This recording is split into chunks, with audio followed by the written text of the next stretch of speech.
ought to be thankful. You ought to be prepared to give thanks. You know, we gather in this season to celebrate Thanksgiving. Almost 400 years ago, in 1620, a group of folks who worshiped the Lord came to these shores seeking freedom and the ability to celebrate God in the way they chose, without persecution, without change, without anyone stepping in on them. So they came to these shores to settle. When they got here, they settled, but they didn't have all the preparations that they needed to see them through a very fierce time. The Native Americans who were already here, before these folks came to and plant a flag, Native Americans were already here. They were already raising grain. They were already hunting venison. They were already picking berries. They were already gathering nuts. So they knew how to survive. And so when these folks came from across the water and settled in without the ability to survive, the Native Americans came and said, we'll show you how. And so they showed them how to plant, how to hunt, how to survive through a fierce winter. And it was in that way those folks gathered in a great feast of Thanksgiving. At least that's what the story tells us. The story says that they gathered that they might celebrate being able to gather and to prepare themselves for the winter that was to come, because they did not come prepared. But at the same time, less than a year later, they had already been thinking about how they could take the land, move the Native Americans to another place, do what they wanted to do with the land. The question that should be asked historically is, where is the attitude of gratitude? How would they have survived if God had not provided? You see, what's left out of that Thanksgiving story is that God, long before they got here, had already prepared a scene, a place where people could gather and eat and be able to survive. And so when they came from Europe to America, they came into a place, gathered at a plateau that God had already provided. Not because of their goodness, but because of the goodness and the grace of the Lord. They should have been thankful. Thankful for what God had done. You see, an attitude of gratitude ought to fall upon all of us. At least that's what the story says for me. Some hundreds of years before that, a man gathered, a little old dusty guy, not too tall, not too short, scraggly looking, a very intelligent guy who had a lot of skill and ability to do a lot of things. He was a great character, average weight, but kind of bald like me. So he had to wear something to protect his head. But people expected great things of him. He was a citizen of the country. He was learned of the law. And he was able to do what many could not do. They saw him as something of a leader in the community, so much so that they gathered behind him. And as this little group of folks gathered to worship in another way, he decided it was important that they not be allowed to survive. And so he decided to take it on to help to persecute them, to drive them out so that they would no longer be able to bring this renegade religion into the community and destroy the life of the synagogue. One day as he was gathering along, he ran into the spirit of another Jew. And that spirit overcame him. It turned his whole life around. No longer was he persecuting and trying to take advantage of and kick out and destroy. Now he became a follower of this other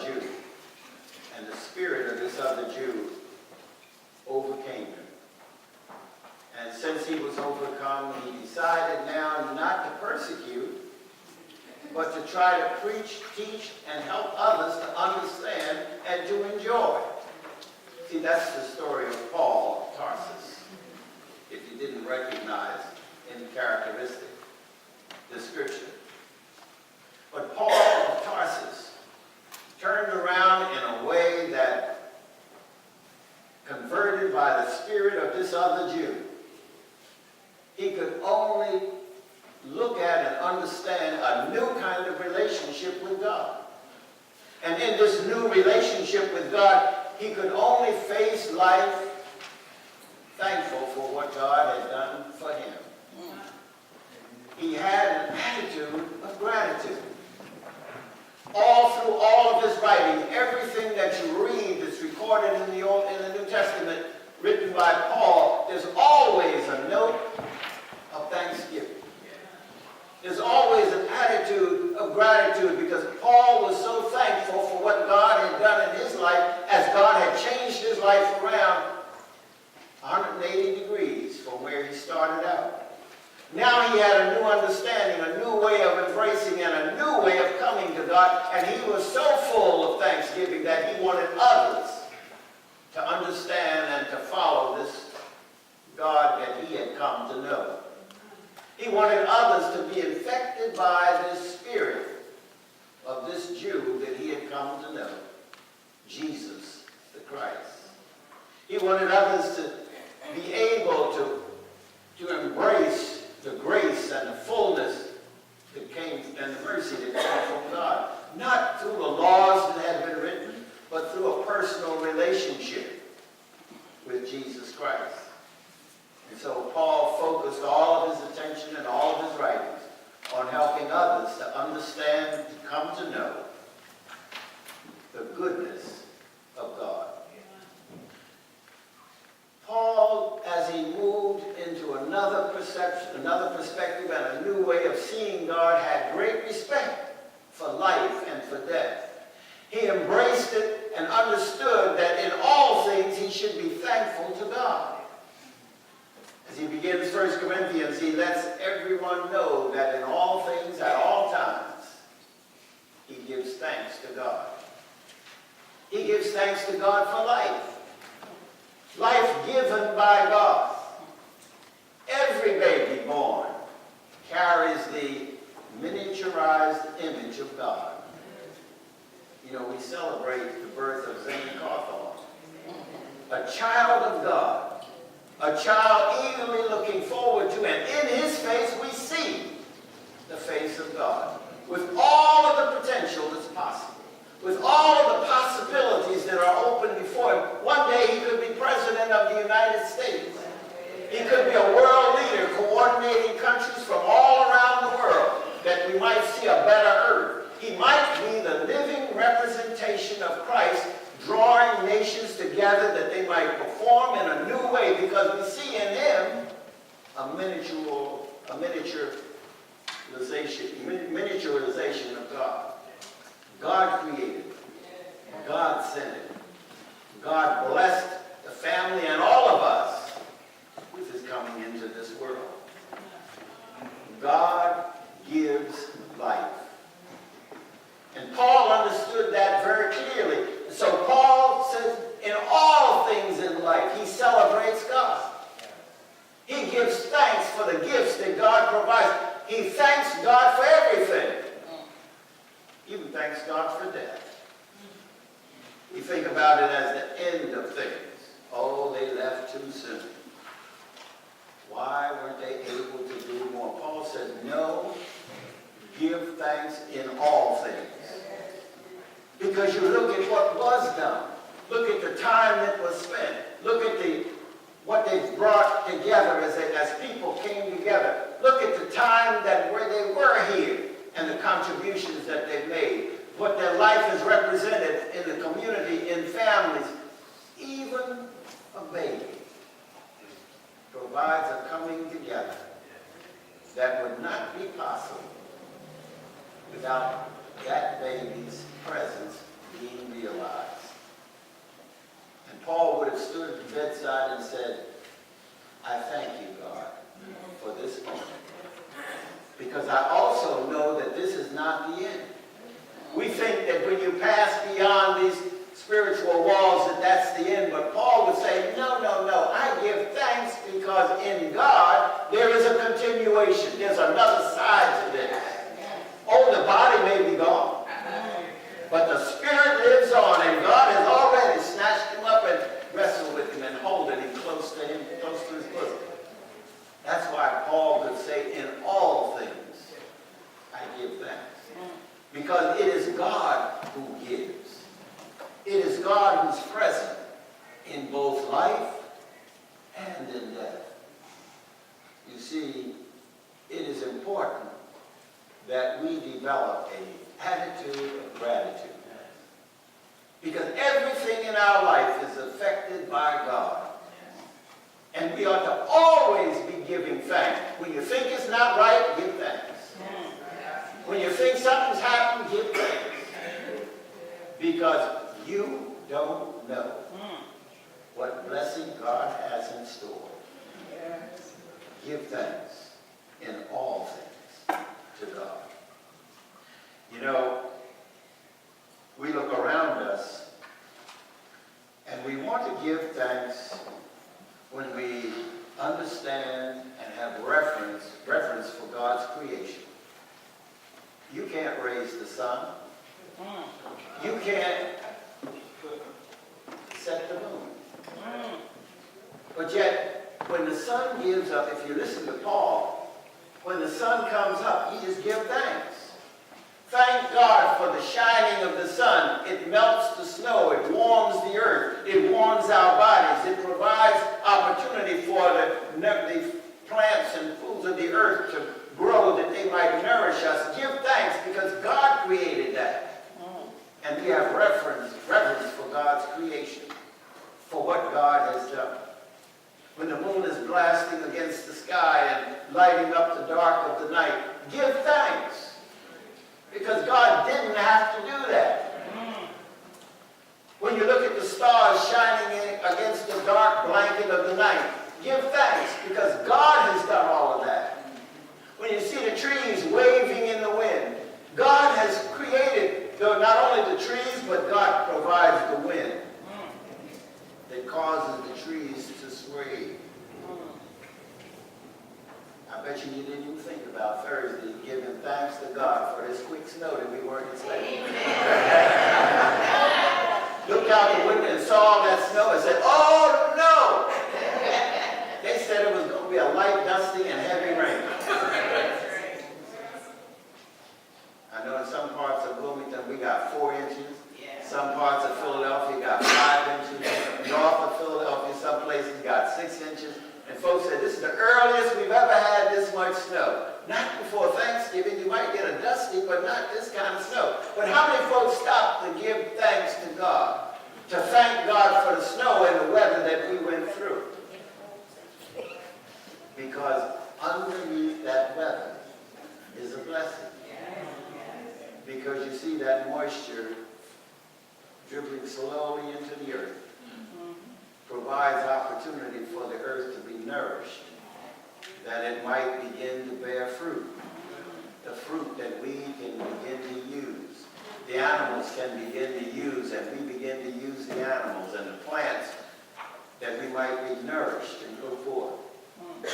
You see, in everything, Paul says, give thanks. The heavens and the stars, give thanks. The sun and the moon, give thanks. For the rain that falls upon the earth, give thanks. For the scraps of food that are on our table, give thanks. Because it didn't have to be there. There's some folks who don't have it on their table.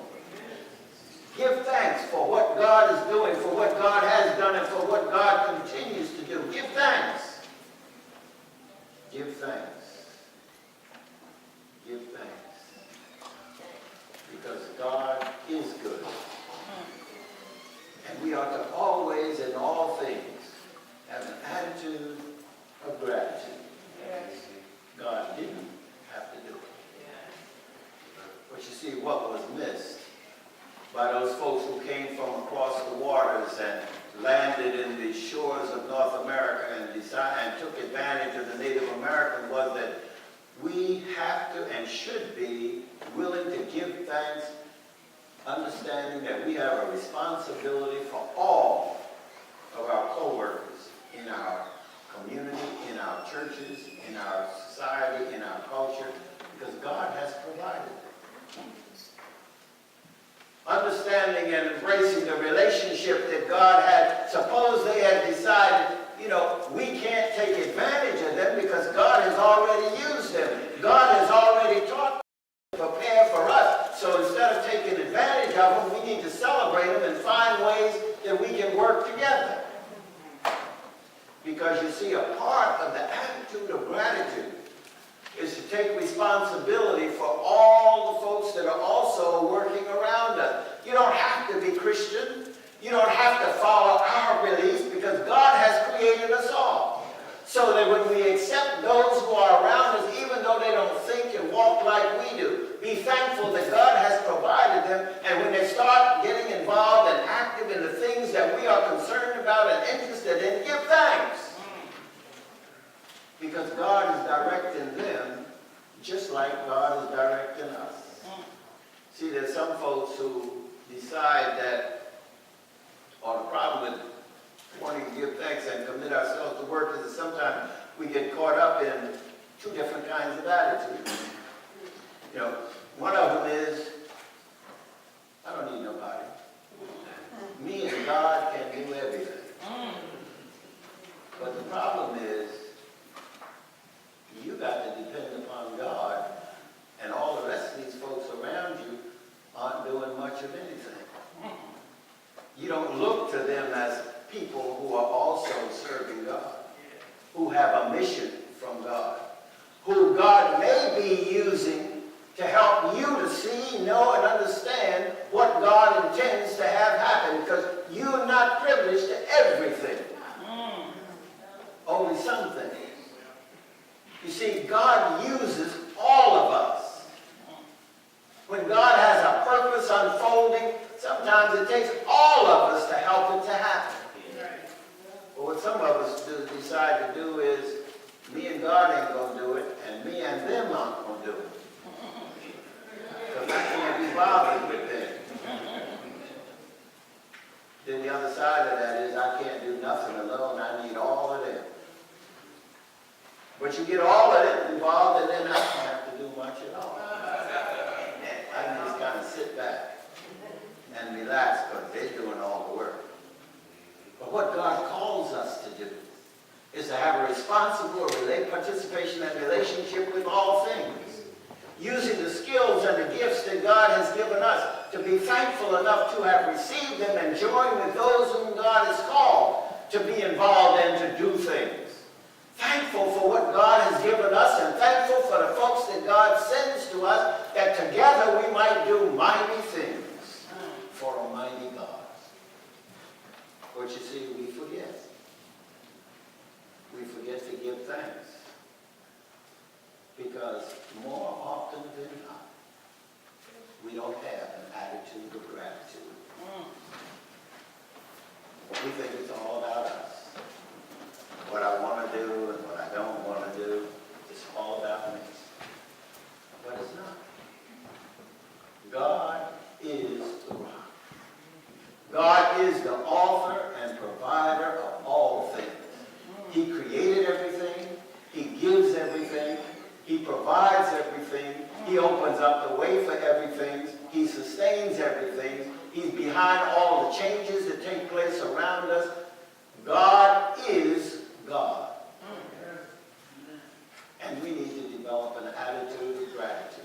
Amen. Thankful for the gifts that God has given us. Thank you for the folks that God sends to us. Thank you for sending God thanks for the opportunities that God provides for us, because God knows that there are all kinds of opportunities inside and outside for us to witness to the living presence of God and God's goodness in us. An attitude of gratitude. In this Thanksgiving, if we don't do anything else, hold up and remember from whence all of your gifts have come. Life, health, family, strength, You could end up with nothing. But God is good. And God has blessed every one of us. That's why we're here. But God has not only blessed us, but God has called us to serve the living God. And as we serve the living God, let's serve with an attitude of gratitude. Thankful to God, as Paul says, for everything I give thanks to God. Because it's not me, it's God. So in all things, today and tomorrow, in all things, give thanks to God. Because God is, God was, and God will be. Amen. Amen.